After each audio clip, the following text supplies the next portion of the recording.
तुमचे पण गुडघे दुखतात का? तर मग आपण एक छोटंसं उदाहरण बघूया. जेव्हा आपण झोका बघतो, तर तो कटकट, कटकट असा झोक्याचा आवाज केव्हा येतो? जेव्हा त्यातील वंगण संपतं किंवा तेल संपतं. आपण त्याला काय करतो? तेल सोडतो.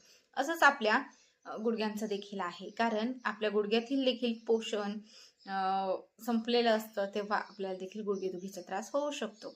तर मग आपण यासाठी काय करायचं आहे? तर आपण यासाठी तिळाचं तेलाने मसाज करू शकतो आणि त्यानंतर आपण जे खडेमीठ आहे त्याने ते शेकायचं आहे.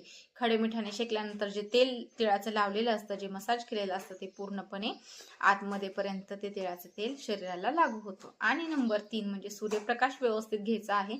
याच्यामुळे आपल्याला व्हिटॅमिन डी मिळतं आणि व्यवस्थित आहार घ्यायचा आहे, प्रोटीनयुक्त डाएट घ्यायचं आहे आणि आपण त्याचबरोबर व्यायाम देखील करायचा आहे. व्यायामाने स्ट्रेचिंग देखील केलं ना, की आपल्या शरीरातील जे सांधे आहे ते व्यवस्थित राहायला मदत होते. आणि लास्ट ते म्हणजे आपण तुंठ, तूप आणि हळद याची एक गोळी बनवायची आहे. याच्यामुळे देखील खूप इफेक्ट होतो. कारण सुंठेमध्ये आपले जे सांध्यातला स्टिफनेस आहे तो कमी होतो आणि तुपाने पोषण मिळतं.